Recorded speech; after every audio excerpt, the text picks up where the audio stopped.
Oh, ooh. Good morning. Good morning. Oh, Hello, good morning. everybody. I was starting to close screens, so No, well, you might as well stay now. You're here. well, I guess I'm Yeah, here. Okay. we're here. We're back. We Uh, are. We're doing. This is Urfspace Live. I'm your host, Chuck Whelan, Senior. Chuck Whelan Junior is our producer. So he goes by Charles, and we all call him Sam. So that's easy. And here's Amber Greenlee, Hi. aka Art Glitch. Yes, Uh, even though it says Urfspace, and I'm going to fix that. yeah, Oh my. Oh, yeah. what a wonderful start. So this is the Urfspace Show. One day, I think once we did a good start to the show, but all right. Today we're going to be talking about color. I've got some color questions for Amber. Amber said something interesting to me about color once, and now I'm like, oh wait, that worked. But it was when we were doing that robot swap picture, which I really enjoyed doing, but it was a bit technically complicated because I want to draw on paper and not digitally. I But keep but this I keep this at my desk. Do you okay, have one of these? I've got another thing here that I'm going to show that I just got. But yeah, that's yeah. We'll talk about those. We're going to talk about color Okay. wheels and color. But we were doing this desert scene, and you said just put a little green at the Yeah. bottom in the background, and I didn't really understand that, but it worked. And I'm like, Yeah. oh, Amber knows some secret that I am not privy to. It maybe Yeah. because she had a synesthesia once. No, no, no, no, Uh, no, no, no. This is the secret, okay? Okay, I can explain it to you, but bring up Dale. Let's bring all up right, but Dale. then there was a guy on the internet who was saying that he said he's a color theory expert and traditional color wheel is all wrong. And No. so I bought this thing that he was selling me, and No. No. we Okay. We so have that's what we're going to Dale. talk about today. We And, have oh, Dale and Sipperly. here's young Uh Dale Sipperly. He started the Bay Area fez trend because now everybody's breaking out all over buying fezes. I saw yes. Greg Bader was also sporting a large beard and a fez. This Yeah, was a Sons of the Desert fez. yeah, and I'm upset that I missed the window to get one of those fezes. I have to wait until June to get a Son of the Desert fez. Oh, Greg Bader snatched up the last one, did he? Well, Ah. he was more awake than I was, but I have to wait till June, and I've got to have them send me a reminder because I'm dying for a Son of the Desert fez from Fezorama. Wait. Yes, my daughter. My daughter who's like, I have to go potty. Yes. You just came and moved us all.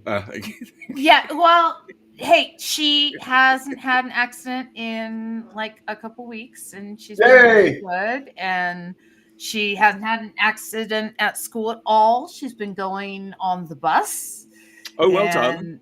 Yes, so I have parented. I have leveled up in parenting. The little green bar went up and it went blue, blue, blue, and Well, we can talk about Sam's went training too. and now Yeah, it's okay. now it's up here and it's going up to the next level. So yes. Yeah.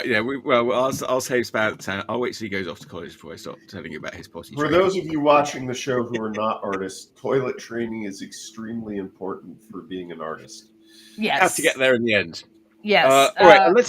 We'll have the theme music now before we get on to these. Are all the topics we're going to discuss in the show, and we're going to do some boring. I've got an exciting page of Goodman games that I'm working on. We can talk about. Here's the theme tune.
All right, here we are. Oh, look, there's my drawing. That's what I'm working on for Goodman Games today. Now, it's taped to my drawing board, so I don't have any choice. But we're going to do some colour. In front of me, the colours look a lot brighter. My camera's a little dull for some reason.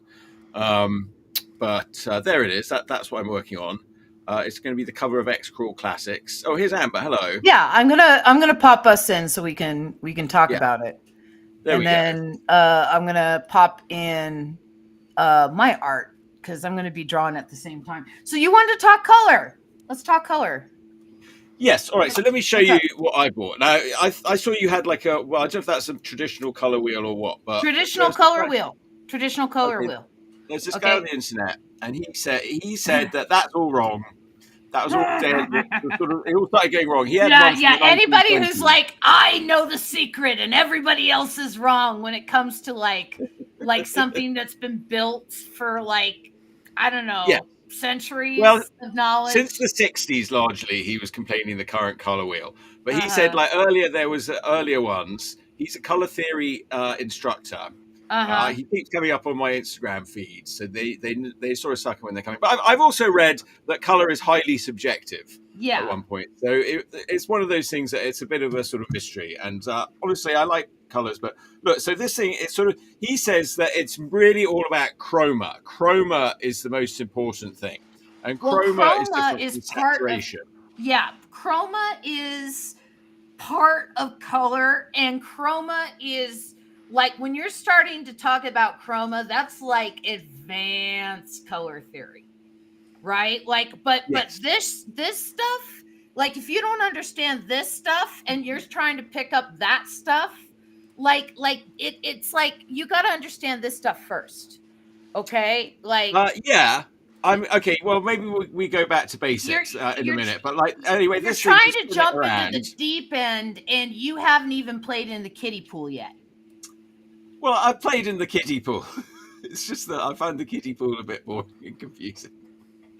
This thing, I was like, okay, so you can win around. You get all sorts of weird colourful motion. It's based on the fact that, you know, when they have a lower chroma, you can go through a sort of like a wider range. So this thing allows you can have sort of one or two like very high chroma colours, but then it sort of allows you all these other little colours that you can get some very different color palettes. I don't know. I sort of found a setting for it, and I sort of sat it, and I've sort of been following it somewhat. But I'm just sort of doing what I normally do. I think. I don't know. So why don't you, Amber? Why don't we put you up and you tell us all about basic color theory? Color theory. Okay. Basic color theory is so freaking simple. It really is. Okay, I'm gonna throw some light up on this so that you guys can see it. Okay. All right. And I am backwards. Let me fix my camera. I mean, I have a color wheel taped up on my wall here, like a basic one. It's got sort of in the center, it's got gray. Then it's got like yellow, blue, red. All right. First of all, he says yellow, blue, and red is wrong. He said earlier they had it more right in that cyan and magenta are really the you should be using instead of blue and Let's red. See, video settings. Okay, mirror. That way you guys can read it. Is that and then correct? In between those, no. I was correct the first time. All right, let me fix my video. Upside down. That's the thing. I think you're holding it upside down. No. It's got writing on it that's upside down. Yes. There you go. Okay. Correct. Okay. So all right. I swear I can do this. All right. Yes. So all right. This is all you see the shapes here. So yes. Those are upside down. Straight across, that is a complementary color scheme. Yes. Okay. All right, I get that. The tiny little triangle, that's a split complementary color scheme. Okay. Okay. The like perfect triangle, that's either a primary or a secondary color scheme. And then from there, you know, it's a tetrad or another tetrad color scheme, right? But the thing is this color wheel just lays it out, right? So all you have to do is just literally point these at whatever color you want. So say you want a lot of blue. Here, I'm doing this backwards. Say you want a lot of blue in your picture, right? and then it's a water scene, okay? So you're gonna have like yellow, maybe for the light coming in from the sunlight coming in from the top, and then you're gonna have red for like the coral that the light is shining on, and that is a primary color scheme. Okay, and it's the I guess that yeah. Yeah, simplest so in the that's sort world, of what I'm using, I think, in this picture. I mean, I don't know, but then I've got green. I don't know. I mean, about what you've got green and right? purple showing there. Can But I use those? Like, well, according to this guy, I can use muted tones of those yes, things. and the green, the purple, the red, and the yellow, that is a tetrad color scheme. That is a more advanced color scheme, which is what that guy's starting to talk about, which is when you're starting to dip into chromas. But really, if you want to start playing with color, you should start with complementary and split complementary and primary and secondary color schemes, because once you understand those, then tetrad color schemes make sense. Okay, because if you're trying to do 4 colors and make them play off of each other and you don't understand how those colors play off of each other, then it's never going to look right. Okay, but if Yes. it's a lot easier to get 2 colors or 3 colors to play off of each other than it is to get 4 colors to play off of each other. There's a lot more complication going on, because when you have 4 colors playing off each other, you have to start thinking about things like your chrome and your or I'm sorry, your chroma and your key. You have to start thinking about like how much white and black is in each color and the tonality of the colors. And so like for example, in a tetrad color scheme, you can see here how it's darkened right behind it. So it's basically saying like this one right here, the one that's way back there, you want to make sure that those colors are darker than the other ones that you're using in that color scheme, right? Yeah. So it's like if you try and make those colors lighter, they're going to compete too much for attention. And Yes. so it's like that's why a primary or secondary color scheme, it's okay to have them all kind of the same tone or the same key. And the same is true of a complementary or split complementary color scheme. With those, you can play with having the key higher or the key lower, or you can play with having the tone higher or the tone lower. And you can see how that plays with each other. And then, you can start to dot in other colors from a tetrad. But you won't understand how to dot in those other colors till you start playing with the 2 and then the 3.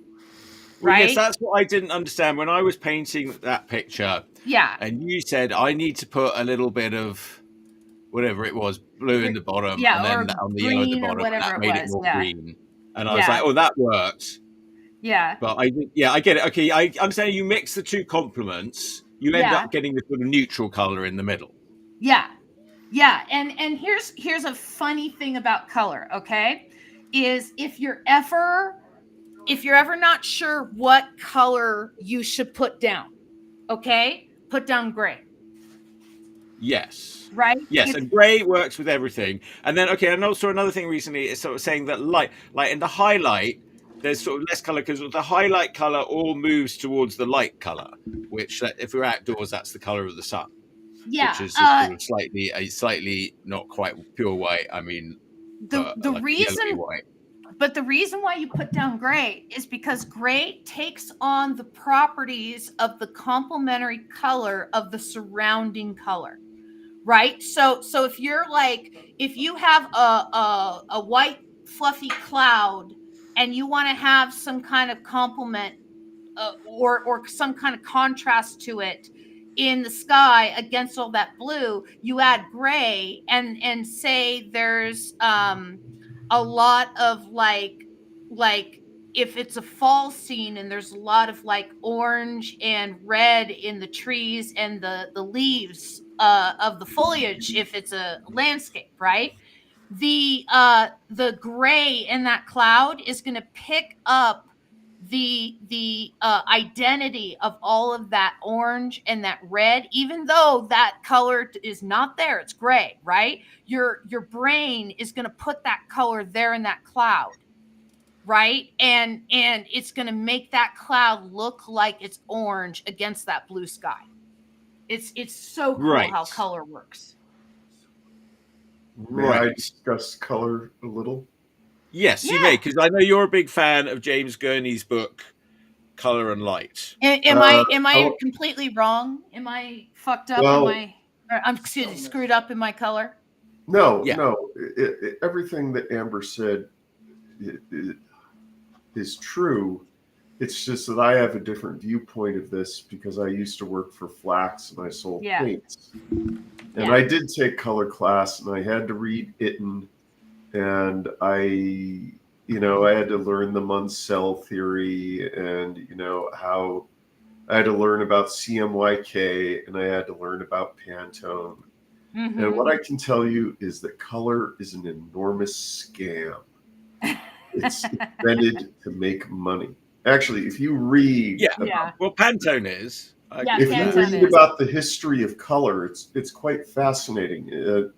Actually, if you go back far enough, in certain cultures, there weren't even the names for certain colors. Well, in the Mediterranean, northeast of Egypt, and like west of Sumeria, they used to grind the shells of like these seashells, right? And they get this purple dye. Like those people didn't even have a name. They were just known for their color. They were known as like the purple people. Yeah. Well, that's not politically correct now. You see, anyway, Bruce is loving the color lesson. Hi, Bruce. Hi, great to see you this morning. Language isn't. You can't express color through language unless you come up with some sort of numerical code that you all agree on. Let's talk about color. Okay. So when they are uncovering all of these plazas in Pompeii, right? And there's and there's like the House of Mystery, and there's all these different villas that they're uncovering. There was one that had this beautiful red all over on the inside, like all over the walls, and then they had the Roman figures in front of this red. That red was imported from Spain. It was a vermilion red. And it was so expensive to import from Spain back in the Roman times. This was a guy flaunting his wealth with the fact that he imported all this red. It's pretty cool, that it's like it shows the trade back in those days, that it's like, oh look, I got this from Spain, because it was a colony back in those days, a Roman colony. Well, we're in the three of us were born into the 20th century. We take color for granted. Oh, yeah. But centuries ago, natural pigments, depending on what color you wanted, were quite rare. When Chuck and I went to, who bought the Botticelli show up with the Legion of Honor, and we were looking at paintings done by Botticelli. Yeah. You could see Botticelli, that's right, not Jelly Botti. I always get that. You look at the color used in those paintings, and you go, "Why are these colors off?" Yeah. And you realize that that's he's doing the best he can with the pigments that he had available. Yeah, it's Ian and I saw Jean Vermeer come through here, where it was a woman in a blue dress, and I think it was even called Woman in a Blue Dress. Yeah. But the dress was painted with the crushed up wings of butterflies that were imported from South America. Yeah. Right. Also not politically correct anymore. We're just talking about the history of color. No, I know. Let's talk about Mummy Brown. Just in case Let's there's any talk young about people Mummy watching. Brown, Chuck. Yeah, I'm just saying in case any young people are watching, don't go crushing thousands of butterflies from South America. No. just to We're get a not colour. saying that. We're not saying don't do that. We're just saying that this is where they came from. But no, Mummy Brown was actually crushed up Egyptian mummies, and that was like Rembrandt's favorite color. Yeah. Was Mummy Brown. Do you know why they stopped making Mummy Brown? They ran out of mummies. Yeah, well, it wasn't just that they ran out of mummies. The demand for that color was so high, and they were running out of mummies. They were now having mummy farms, and they were kidnapping people off the streets and mummifying them just so that they could get that pigment. It doesn't work that way. Amber, don't screw up my story. No, but yeah. Tell them about the honey mummy. But Chuck is working in watercolors, and he's working from pans, if I remember right. Yeah. And So- I don't know if you'd noticed this, but I'm drawing a gorilla for you for Thank you. National Gorilla Suit Day. Which was That's nice. yesterday, That's a by the lovely way. looking gorilla. Look at that.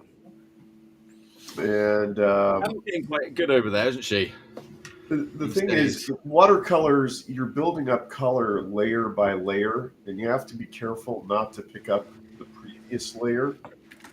And watercolors, you tend to not paint in realistic colors because they're transparent. Yes. You usually end up with something that's quite colorful and jewel-like, and often in high saturation, high chroma.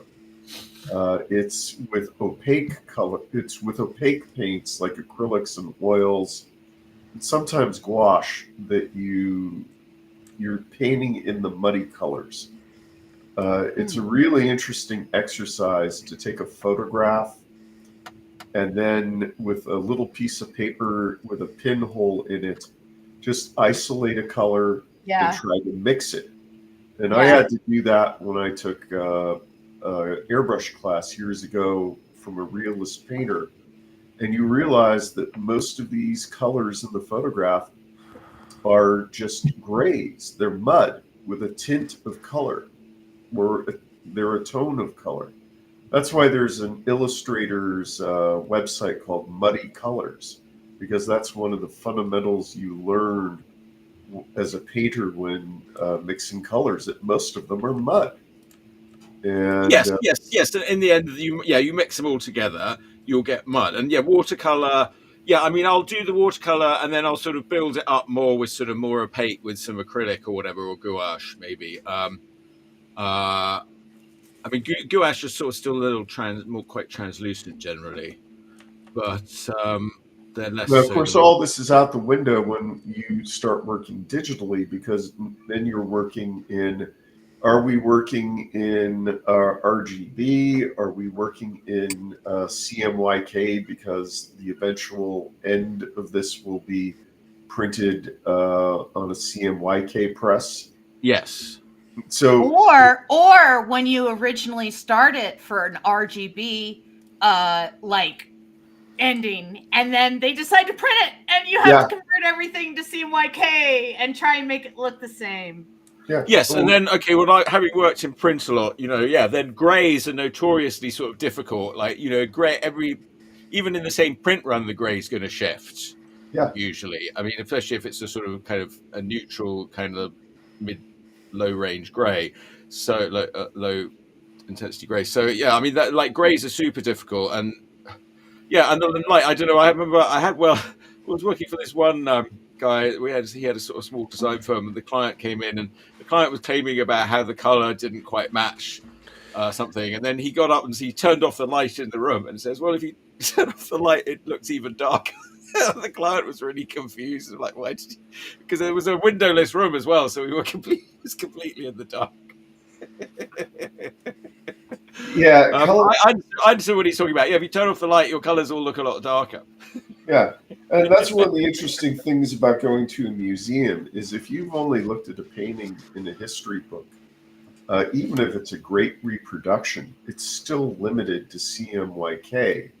And then when you go to see the actual painting, depending on how it's lit, it can be a completely different experience. On that note, if you guys or anybody else is ever in St. Petersburg, Florida, there's the Dali Museum.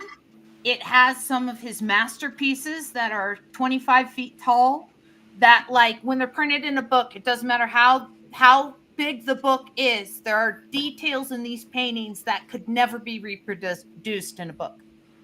And seeing them in person, wow, you have to see them in person.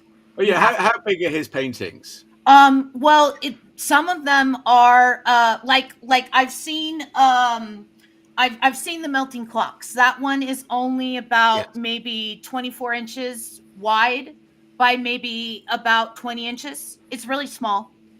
But he said Americans love the melting clocks because time, yes, is a solid concept to them.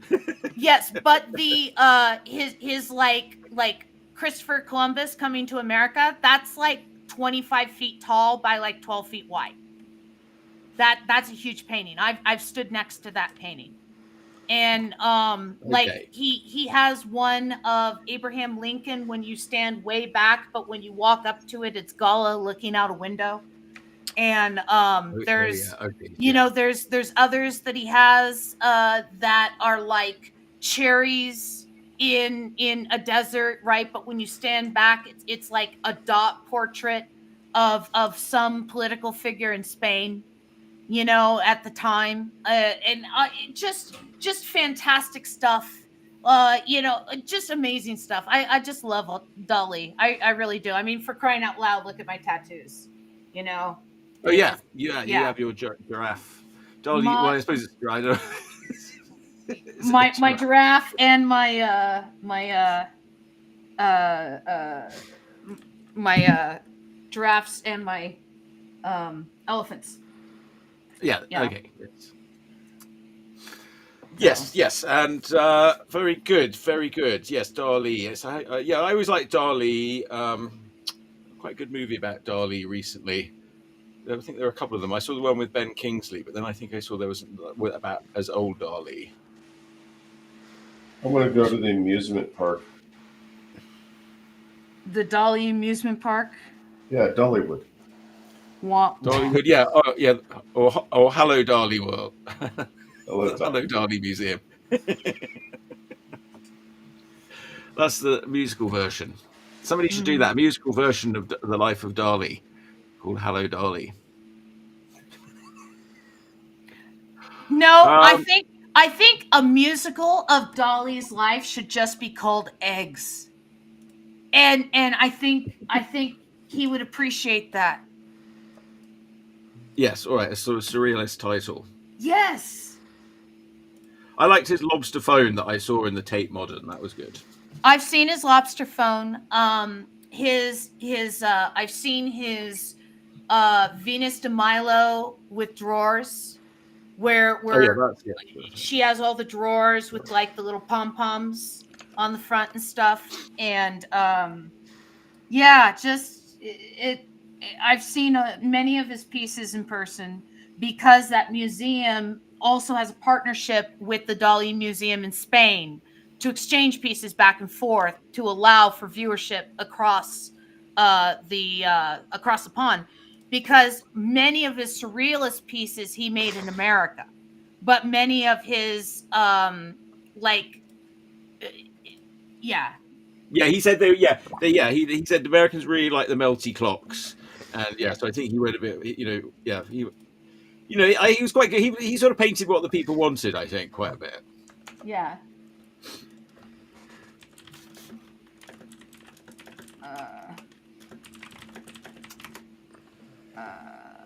Yeah, the old Dali movie was quite interesting. It was just like, keeping it going as you get old.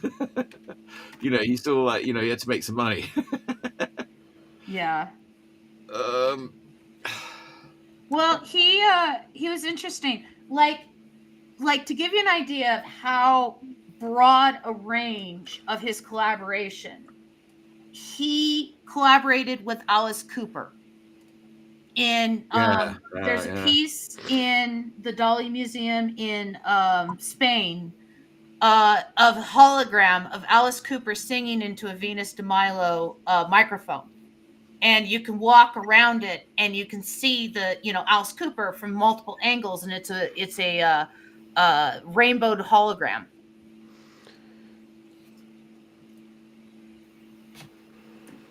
Golly. Gollywood. That's my parents to everything. I realize it's a really useful response to everything. If you don't have another response, just say golly. I just wanted to tell Sam, Alice Cooper was a rock musician from the 70s. Okay. Just in case you didn't know. I did not know. Thank you for educating me. Just imagine your grandmother with a guitar and a golf club. He's a very avid golfer. Is he? Oh, yeah. That's like such an old guy thing. He's also born again. Is he? No, I don't know. Yes. Yeah, maybe. I mean, I know I'm an old guy, but yeah, there's a lot of guys in my generation that they like golf. They all took to the golf quite a lot. Yeah. Yeah. I'm surprised I'm not golfing. I actually took golf lessons. I was quite good at it. My dad liked golfing. I never liked it. I worked at a golf club in Temecula for a little while when I was like a teenager, and I hated it. Yeah, I had to say I worked at a tennis club and I really hated it. Like, everyone was rude. I only worked there for like 2 weeks for an event. Yeah. And it was taking a lot of drinks to a lot of rich people. Yeah, this is very similar at the tennis club that I worked at, yeah. Yes, my parents tried to indoctrinate me into the things that you're supposed to do for the American dream, like golf and tennis and boating. Yeah. And that's why I'm sitting here with a fez, drawing cartoons and wearing gorilla suits. Well, my main story about when I worked at the tennis club, I mean, they would come in and they'd all drink like, what was it, vodka and lime, I think they would all have after their tennis, and and they were quite. I suppose sometimes they'd buy me a drink, and I just like, okay, I'll have a triple. But then in the afternoons it would be really dead. And one afternoon I was on duty there in the bar, and I don't know, because it was so dead, I thought, well, I had a little smoke before I went into work that day, which I didn't normally do. Do you mean a cigarette, Chuck? Well, no, it was a little stronger than that, and I don't normally do that sort of thing. I learned my lesson, because then that day, like, a whole bunch of Americans came in, and we were in England in Basingstoke, which is fine. So, but they all started ordering all these cocktails, and they expected me to bring the drinks to them sort of serve them at a table and bring drinks to them, which I'm always pretty terrible at that sort of thing. But I didn't know the names of any of these cocktails that they were ordering. I was like, "What's that?" They were all getting very mad at me, and then I got really confused, and I was like, "Oh." So I sort of I learned. Yeah, they were all very mad at me at the end of it, and they were the only people that came in. Well, I thought I better. I never did that again. Uh-huh. But really, I didn't do that job. I did it for a little while, but not super long, for a few months probably. No, it was a 2-week charity event, and when I was working at CC & Company, she was friends with one of the guys that was running the event, and he needed more people to like basically run drinks and stuff to the golfers, and so it's like, hey, do you have people? And she's like, yeah, I have people. And, it was like, okay, like, go run these drinks. Oh, gosh, I hated it. I had to wear this little outfit that had shorts and stuff like that. Ooh. And so when I was in the clubhouse grabbing the drinks and stuff, and there was the press there and everything like that, and like I was surrounded by people, it was fine. But when I was out by the golfers and like the cameras weren't there, and the cameras were on the golfers, but like there weren't any mics or anything like that, they said some of the worst things to you, and this was like a televised event, and it was like, can you give us an example? Or was it that bad that you can't give us an example? Yeah, you were just telling her off for saying dirty words.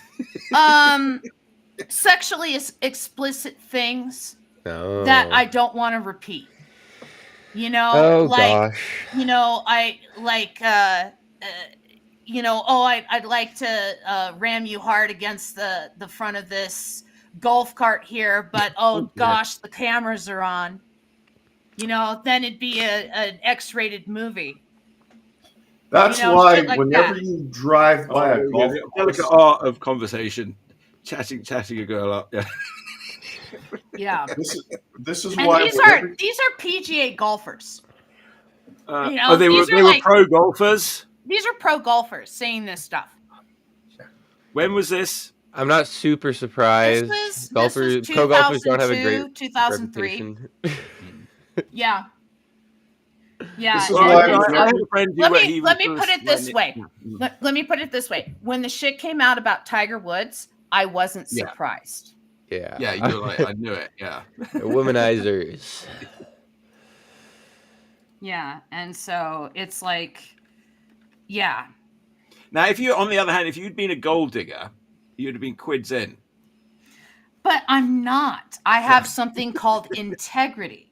Yeah. Yes, that's where I saw you suffer from that condition. Yes, I know. It sucks.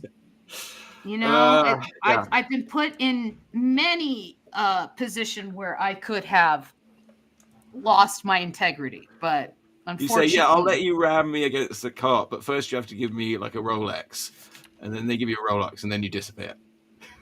why in God's name would you want a Rolex? Well, and you have to understand that this is in the days of like flip phones, so it's not like there was like recording apps on your phone that you could just have like on in your pocket at the time. Yeah, so it was still in the times of like guys could get away with a lot of that stuff. Remember, whenever you drive by Yeah, a golf well, Yeah. whenever you drive by a golf course, honk your horn. So when I go to the Legion of Honor in San Francisco, which is the golf course up the hill while you're driving up, just lay on the horn to screw up their shots. Golfers deserve no mercy. Oh well. I am Dad's sister's or Emily's husband is a golfer, right? I mean, he's not a pro he's golfer. not a pro golfer. I mean, you know, He likes to go golfing though. Golf. Yeah, like I said, there's a few. I mean, I know a few guys like, well, I guess him and his friends, but some of my friends in England, they all sort of get into going and doing golf and stuff. And they were nice people. They weren't bad people. Yeah, but they're golfing is just a nice walk spoiled. Yeah, that's Mark Twain. I tend to agree. I'm of the mindset of George Carlin that the land should be given to the homeless. Yeah. You know, like let's Yeah, just it's a build nice bit of homes land there. spoiled. How about that? Yeah. Yeah, you know. Not only should it be given to them, but they should be taught how to play golf. Yeah, they should be setting up those homeless camps on the golf courses. That was a good idea. They should have homeless golf. It shouldn't just be bum fights. There should be Bum homeless fights. cooking shows and homeless golf tournaments. I don't think that's what George Carlin meant. Yeah, I don't think that was the vision. Okay. Yeah, I think it was more along the lines of like this land is being utilized for like nothing. Let's give it to the homeless so that they can like have homes there. Look, there's beautiful trees. There's already pathways. Let's Yeah, but then like, the issue with that is then you're just gonna get all the rich people who like golfing resenting homeless people for taking away their golf. You know what that's too. called? That's called NIMBY. Not in my backyard, right? It's selfishness and it's greediness, right? And the thing is their only complaint is my golfing. Yeah. Well, I mean, yeah, But golfing is even if they're invalid in their beliefs or like what they're doing, the consequences of those beliefs will be real. That's the unfortunate reality. My golfing. I know. It sucks how much rich people going, my golfing has an effect on the world. I But it's one of know. those things that sort of grew up in the 50s and stuff. Like Frank Sinatra and Palm Springs. There was sort of golf, so and then everybody wanted that would be on the TV, and then everybody wanted to be like that. And Well, the thing is, I don't know, golfing. yeah, it's ridiculous. Golfing is not a cheap hobby. No, it's not. I preferred it when they played it with like the testicles of your enemies. Then it had more. Yeah, That used to be a thing. yeah, No. yeah. Polo was they would use the head of their enemy instead of a ball. Oh, I didn't know that. I did know that. Yeah, that Oh, basketball. yeah, that was in The Man Who Would Be King. I love The that movie. Aztecs invented basketball, and they used the head of their enemy. There was a game that the Aztecs played that had this really hard rubber ball, and they'd hit it off of their hips, right? And they'd try and get it through a hoop that was like a sideways hoop. Oh, yes, I've seen one of those courts, yes. Yes, Yes, they've uncovered. We visited that. Yeah, they've uncovered several of these courts. Yes. And so the losing team would be sacrificed. Yeah. Oh.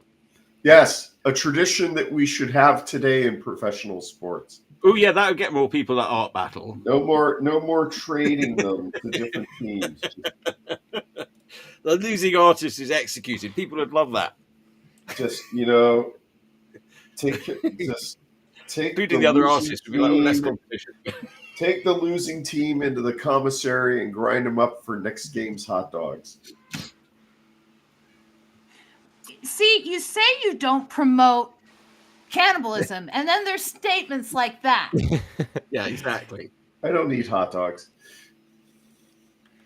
You say you don't promote cannibalism, and then there's statements like that. Yeah. You don't have to partake in the eating of the hot dogs to say, hey, people, there's hot dogs. Now I want a hot dog. Did you hear about the guy that like had the jerky cart and he was like serving people human jerky? Where Oh my was god. it? We like- just like watched he a would pretty get in funny eating. Sorry, no, I want to interrupt. Well, he would get an assistant every year, right? He would get a couple of assistants, but like one of his assistants every year would like disappear. Oh, wow. Who is this? Jeez. This is a true story. Here, let me look it up. All right. Me- See, how much- yesterday- you probably get a lot of jerky off one assistant. Yesterday, me and my dad watched, there's this funny Danish comedy called Clown. And we watched an episode where the main character, he has this neighbor who's trying to be all friendly and neighborly. And at the beginning of the episode, the main character kind of just goes like, I don't really want to have more friends. I don't want to be friends with my neighbors. But then he realizes that he would actually benefit a lot from being friends with his neighbor. And When he had too much stuff, he had too many groceries to fit in his freezer. so then he put all of his groceries in his neighbor's freezer. And then he had a bunch of people over for dinner. And he's like, oh, I need some more meat. And then the neighbor, goes, when he put the groceries in the freezer, the neighbor said, yeah, you can use any of the drawers, but don't touch anything in the top drawer. and then so he's looking through the stuff he bought. And then he's like, oh, I don't have any meat. And then he looks in the top drawer. And he's like, oh, he's got a bunch of meat in there. And then so he brings that meat downstairs, cooks it up, prepares it. Invites all his friends round for dinner for a butler So stew, yes. he called it. So yes, I just linked you guys the story. I can put it in the comments. I'll put it in the comments. Oh my god. But yes, that is the story of in Butte, Montana. Raymond Miller, 28, has been missing from Butte, Montana for nearly 5 years now. With the breaking case of Shep Arnold and his human jerky arrest, authorities have connected DNA from Miller to jerky found in Shep's goods. With the arrest of Arnold, the FBI have been sending out DNA samples from jerky known to be made from human flesh. There was a DNA hit linking to a 28-year-old man named Raymond Miller. In 2014, Miller went to Butte to decompress after a lengthy divorce and wanted to spend the summer there. Miller got a job to Shep to help pass the time and meet local townsfolk. During August of 2014, Miller suddenly stopped contact with his children, and after a week of not being heard from, his family called local authorities to do a welfare check on him. There was no signs of Miller or foul play. The fact that he went through a nasty divorce, authorities were under the assumption that he had just taken off again. In 2014, Shep Arnold was interviewed and had this to say: Ray was an excellent employee. He helped out a lot with making jerky. He had a real knack for it. It's a damn shame that he has gone in the wind. I'm sure a part of him will always be with us. Little did anyone know how prophetic Arnold's words would be. Fast forward to May 2020, and Miller had been missing for close to 6 years, and Shep had just been arrested for making human jerky. DNA was extracted from human jerky and was placed into a database. In about 2 weeks, police had a hit. It was Raymond Miller. His DNA had been entered into the national database 1 year after his disappearance from samples provided by his family. Wow. Shep Arnold is already being held without bail in Butte jail. Now he has a capital murder charge hanging over his head. But yes, they identified, that's one case, but they identified at least three people that he jerked. Wow. He jerked. I know, You he probably jerkified said, them. would you like me to jerk you? And they'd be like, oh, yes, please. Yeah, but the thing is like, you know, it was like this, one of these little quiet like ski towns in Montana, you know, where people would go to, and it's one of those like jerky carts, right? So during ski season, he just sold jerky to people. So there's a lot of people that probably ate people. Yeah. That's how you get into it. And then next thing you know, you're running a podcast telling everybody about cannibalism. Have you been to Billings, Montana? Have you been to Montana recently, Dale? No, I've never been to Montana. I will be hopefully going to Arizona, but I've driven around the country, and you often find these little roadside stands that advertise that they make beef jerky.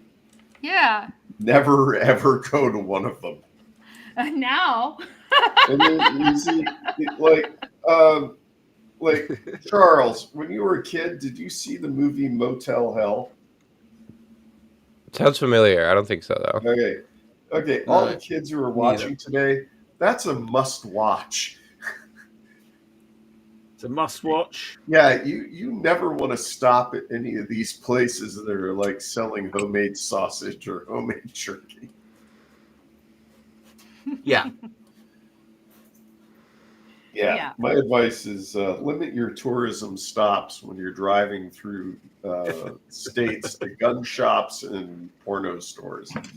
Well, last night I was, Tina nearly fell down the stairs last night. It was quite, she was fine. But is she okay? Yeah, she's fine. But I was like, okay, I've got to do something to get some handrails. And I sort of ended up going. I wonder who may have brought that up to you. Well, no, okay, but yeah, you're just stating the obvious. I mean, I knew that already, but I was like, okay, we got to do some handrails. So I was sort of looking at some stuff, and I was sort of looking at generally sort of equipment for disabled people and all that. Looking at all this sort of assistive, adaptive equipment. Then all of a sudden it started showing me ads for summer sausage. Yeah. And then I totally got distracted looking at summer sausage. So must be turning on. How is Tina? Like you're looking at disabled, like elderly adaptive equipment and summer sausage. Oh yeah. Now I'm going to be bombarded with summer sausage ads. Well, that's because really that's the future for the elderly in the United States. They're going to be eaten.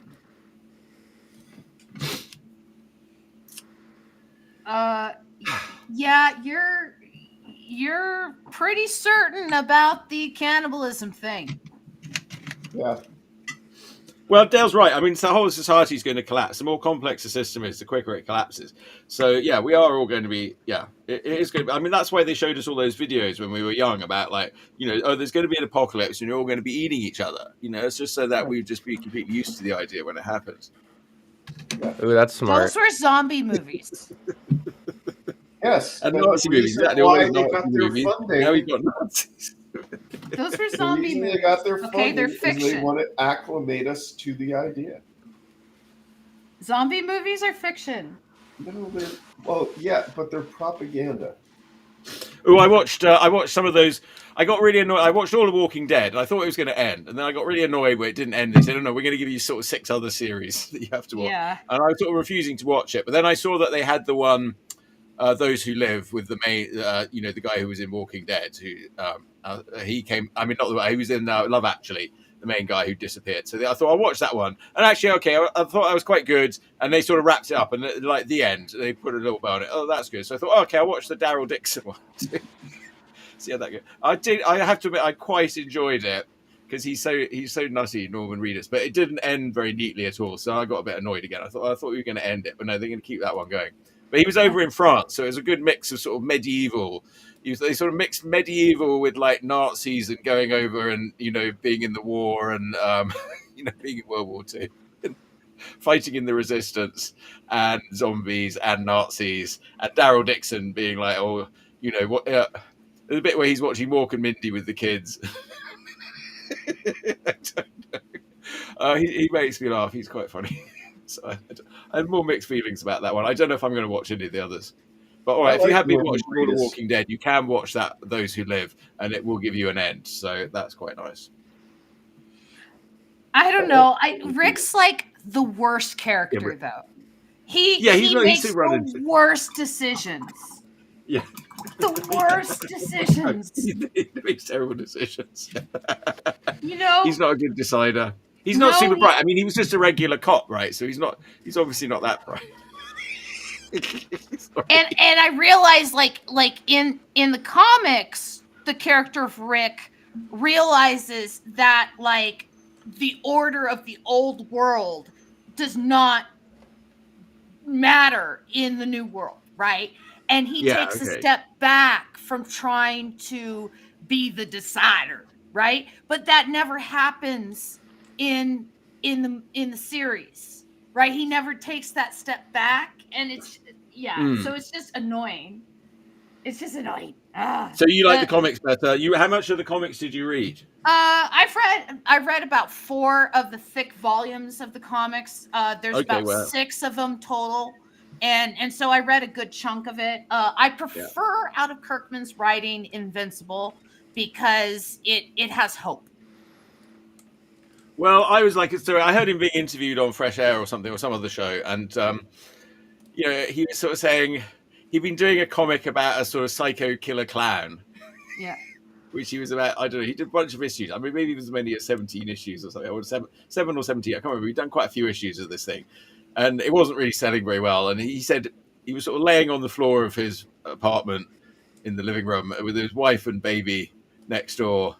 And he's thinking, oh, I'm he was $17,000 in debt. He was $17,000 in debt from doing his comic. Only? Yeah, it was only $17,000. Yeah, he was $17,000 in debt for doing his comic. Thinking, oh no, I've screwed up my life making comics. And then he came up with The Walking Dead, and he's like, "Oh, I've got to do this," and it worked. So it's just going to show up. But I thought to myself, no, I wouldn't be prepared. I'm never quite that prepared to go that far out on a limb. I don't know. Maybe that's what you got to do. You got. No, we're further in debt than that, and that was just trying to keep ourselves afloat because Ian got screwed over by the solar companies. Well, yes, that was very unfortunate. The thing is, when he came up with the idea of The Walking Dead, the zombie fiction already existed, and it's all kind of an offshoot of George Romero's Night of the Living Dead, and then the other 2 movies after that.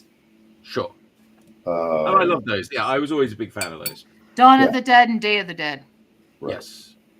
Day of the Dead. I was old enough to go see Day of the Dead in the theatre when that came out, and I saw that one many times. Yeah. I think Dawn of the Dead is probably the best of them. Is that the one in the mall? Yep. Yeah. Dawn of the Dead. Dawn of the Dead was the most popular one, and the one in the mall. Yeah, the Day of the Dead probably wasn't quite as good, but I know I always loved it because the part that always gets me about Dawn of the Dead is she lets the zombie nun go, and the zombie nun kills her later. Yeah. You know, she lets the zombie nun go because it's a nun. And she Yeah. feels sorry for the nun, but it's a zombie. And the zombie nun kills her later. Oh, that was another bit of Daryl Dixon. He makes friends with a cool warrior nun who like was formerly like, you know, some sort of dodgy person in Paris. Oh, and then they've got she there, and then this nun's got her sister's kid, who the other nun said is going to be the next Jesus, and he's going to restore everybody. So now Daryl Dixon's got to take him to Paris, like a sort of lone wolf and cub. And he's trying to get back to America. He didn't mean he got shanghaied and put on a boat. We learn, you know. So of course, when he first arrives in France, he's sort of washed up on the shore. How did he get all the way to France? Well, okay, he set off on his bike to leave the others for some reason. I forgot why he went off, but then he got involved with these people where they were sort of rounding up zombies, and they were actually putting them onto boats to Paris, and then he sort of crossed them because they killed a boy to turn him into a zombie. So then he ended up being put on one of these boats as sort of a live bait to feed the zombies. I don't know why they were somehow they were exporting Why zombies. Why do you need to feed the zombies? They're zombies. Because they were taking them to France. Like this woman in France who's like she's like Jean-Marie Le Pen's daughter, like times two. She's full on Nazi, and she's sort of running France. And for some reason, she needs boatloads of zombies. You don't need to feed the zombies. They're zombies. You don't need to feed them. You're sort of trying to apply some rules of logic. I'm just saying you don't need to feed them. The bit when I love the show was when he has to go and get to a castle because the kids are in the school watching Mork and Mindy. They're watching their Mork and Mindy video, and the old teacher died, but they know that there's a guy up in the castle who's hoarding all the goods. So he has to go up and they have to go and storm the castle, and the castle's got a moat full of zombies. And then when they get in the castle, the guy in the castle is an American. He's a greedy American. And he's like, "Oh, aren't you a patriot like me?" Daryl Dixon, obviously, not that kind of patriot. I feel bad. It was very silly, but I just enjoyed it for a laugh. I just thought, it was full on. Norman Reedus was about to quit acting before he got the role of The Walking Dead. He would? Daryl Dixon, the Norman Reedus, the actor, was about to quit acting before he got that role in The Walking Dead. And the interesting thing is, I was talking to my pals at the Time Tunnel, San Jose's premier collector's toy store. Yes. And they told me that Norman Reedus would do these comic book conventions to do autograph signings. And it's interesting that some of the celebrities who go to the comic book signings, like Michael Biehn, who was in Alien and The Abyss, he's going to be... and he's going to be at the East Bay Comic Con tomorrow. That's right, where you're going to be. I shall be exhibiting there, and Charles Jr. will be with me, and we'll be there for all your Urfspace needs. Yes, I will be going. Mm-hmm.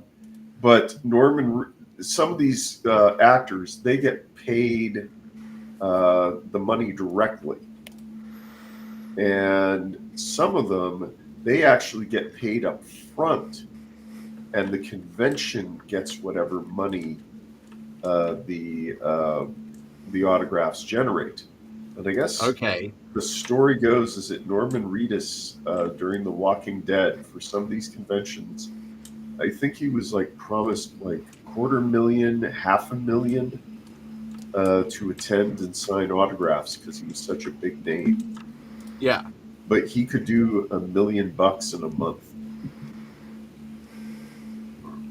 I know, yeah. What he does, it's not really acting. He's sort of like, I'm Norman Reedus. I'm Norman Reedusing. It's just. Well, there's a lot of actors that play themselves, and And the actor that played Munch, he did that. He played the same character and everything. He played You mean himself. that? What was that comedian's name? Belzer. Belzer, yeah. yes, Richard Belzer, yeah. Yeah, and then he went on now he makes more money than anyone because he's on one of those shows. Yeah. Well, I thought he passed away. Oh, he passed away? Yeah. Oh, I didn't know that. Oh, okay. Belzer passed away. Yeah, sorry about that. No, I like Norman Reedus the most in the Boondock Saints. Yeah. Boondock Saints. Yes. Okay. Yeah, I never he saw was that good in one. that. Actually. He was good in that. Yeah. I like William Dafoe in that. William Dafoe. Oh, I was just thinking, like, he's doing so well right now, isn't it amazing? But he's always done well. He's always done so well. Oh my god. Yeah. Yeah, but like the young kids all like him now because Dave Eggers puts him in. Oh, what's Robert Eggers. Robert Eggers, yeah. Dave Eggers.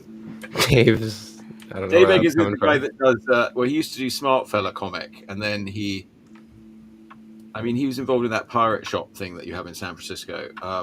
Yeah, he's a local guy. Are you talking about the writing shop? Yes.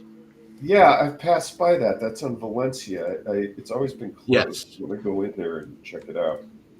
Yes, well, so downstairs it's a sort of pirate shop, but that's really just a sort of, the gateway to actually we're running little sort of children's writing workshops and stuff upstairs, yeah. Oh, you taught there?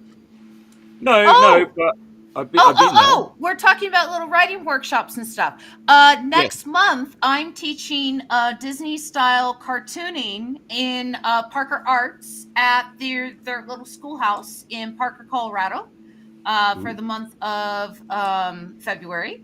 And so it will be on Wednesdays at 4:30 p.m. to 6:30 p.m. Oh my God, Disney style cartooning? You're not going to let the kids unionize? I'm gonna teach him about like the 12, the like 12 old men. Yeah, the 12. Yeah. Anyway, but yeah, I'm doing that. And since we're in a showy mood, I am going to take over the screen, and I am going to show Daniel Scott Gabriel Murray is my guest on Philo this coming Tuesday. That's going to be 2/4, 9 p.m. Eastern Standard Time, 6 p.m. Pacific Standard Time. Daniel Scott Gabriel Murray is a card artist for Topps. He's also worked for DC Comics and Marvel and a bunch of other things, doing covers and cards and pinups and a bunch of other things. I don't think he's an interior artist. I think he's mostly done like just kind of posters and stuff. But he is also he also has a background in he used to be a former cop. And so we might bring up like cop stories while he's on the air. And so it's going to be an interesting show on Tuesday. So I hope you guys join us there. I've given back the screen. I like the move of Philo to Tuesdays. Do you? Yes, because it gives me something to do interesting on Tuesday nights, because there's all these people competing for spots on Saturday night. Well, I mean, I was originally thinking Saturday because, like people are busy during the week and stuff. But Tuesdays is a day that they usually don't have an event at the club.